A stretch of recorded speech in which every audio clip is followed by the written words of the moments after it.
Bueno, vamos a entrar en uno de los capítulos más oscuros y la verdad más complejos de la historia reciente de Colombia. Es una historia que nos revela cómo el mal puede operar a plena vista, protegido por la indiferencia y por el caos. Y esta es la pregunta que lo cambia todo, la que vamos a intentar responder. Porque esto no es solo la historia de un criminal, ¿saben? Es la historia del fracaso de un sistema y de una sociedad que, o no vieron, o tal vez no quisieron ver lo que estaba pasando justo frente a sus narices. Imaginen esto. Durante 7 largos años, una sombra se movió por todo el país, y a su paso fue dejando una estela de tragedia, una herida que iba creciendo en silencio mientras la nación entera estaba, pues, enfocada en otros conflictos. Para entender cómo algo así fue posible, tenemos que retroceder un poco, a los inicios, a cuando sonaron las primeras alarmas, pero nadie las conectó. Al principio los hallazgos eran macabros, claro, pero se trataban como si fueran incidentes aislados. Las autoridades locales estaban desbordadas y lo que es peor, no se comunicaban entre sí. Así que no lograron ver que estaban frente a las primeras piezas de un rompecabezas que era sencillamente aterrador. Y es que el contexto lo era todo. Colombia en esa época vivía una convulsión total. La atención del Estado estaba puesta en la guerra contra los carteles y las guerrillas. En medio de ese caos, las víctimas, que eran niños de zonas rurales y familias muy pobres, pues eran invisibles. Su ausencia simplemente no generaba titulares ni investigaciones urgentes. Y justo en medio de esta tormenta perfecta, se movía la figura central de esta historia. Que no era ningún espectro, sino un hombre que dominaba a la perfección el arte del engaño. Y esto es quizás lo más escalofriante de todo. El responsable no se escondía. Luis Garavito era un hombre de apariencia totalmente común. Se mezclaba con la gente en los mercados, en las plazas de los pueblos. Era literalmente la personificación del mal que nadie se espera. Su método se basaba en el engaño puro. Como vemos aquí, Garavito adoptaba personajes que generaban confianza al instante.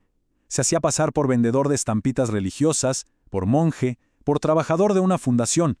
O sea, eran disfraces perfectos para acercarse a niños vulnerables y a comunidades que nunca, jamás sospecharon de sus verdaderas intenciones. Pero claro, llegó un punto en que la escala de los crímenes se volvió imposible de ignorar. Y es aquí donde la historia da un giro, cuando las autoridades por fin empiezan a conectar los puntos. Era más que evidente que el sistema local había fracasado. Esa falta de coordinación entre las diferentes jurisdicciones le había permitido al asesino moverse libremente por todo el país, dejando un rastro de muerte sin ser detectado. Así que, ante la crisis, se tuvo que crear una unidad de investigación especial. Este equipo fue clave porque centralizó toda la información del país, un paso fundamental para empezar a ver ese patrón que antes era completamente invisible. Y esto, para Colombia, fue un antes y un después en la investigación criminal. Por primera vez en un caso de esta magnitud, se usó la perfilación criminal. Ya no solo buscaban pistas físicas, los investigadores intentaban meterse en la mente del asesino para predecir sus movimientos e incluso adivinar su identidad. Pero, a pesar de toda esta investigación de punta, su final no llegó por una operación de inteligencia supercompleja. No, la captura de Garavito fue casi de chiripa. Lo detuvieron por un intento de abuso que al principio ni siquiera parecía tener relación con la cacería nacional que estaba en marcha. Una vez que lo tuvieron bajo custodia, el verdadero trabajo apenas comenzaba.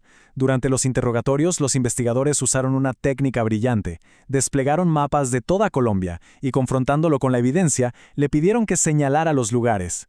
Y poco a poco, Garavito empezó a marcar un punto y otro más, revelando así el mapa completo de su terror. Y el número final fue simplemente devastador. Más de 140 víctimas confirmadas, una cifra que sacudió a Colombia y al mundo entero. Oficialmente se convertía en el mayor asesino en serie de la historia moderna. Con la confesión vino el horror, sí.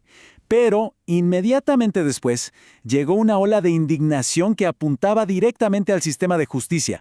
El descontento explotó cuando se supo la posible sentencia. A pesar de la monstruosidad de sus crímenes, la ley colombiana de la época no contemplaba la cadena perpetua. La pena máxima era de 40 años, y encima podía reducirse por buena conducta. La balanza de la justicia parecía totalmente rota.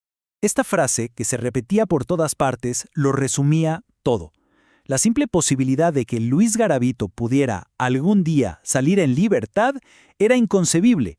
Y esto generó una crisis de confianza profundísima en la justicia del país. Pero el caso Garavito no terminó con su sentencia, ni de lejos. Su impacto forzó a toda una nación a reflexionar sobre cómo se protegía a la niñez y sobre las fallas del sistema legal. Y es que el clamor público tuvo consecuencias reales.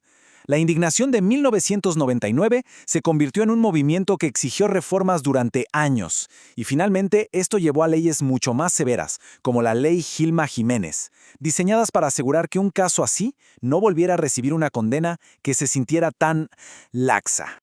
El capítulo final de la vida de este hombre se cerró hace muy poco. Garavito murió en la cárcel, enfermo de cáncer, sin haber cumplido la totalidad de su condena y, por cierto, llevándose muchísimos secretos sobre el número real de sus víctimas. Y todo esto nos deja con una pregunta fundamental, que sigue en el aire.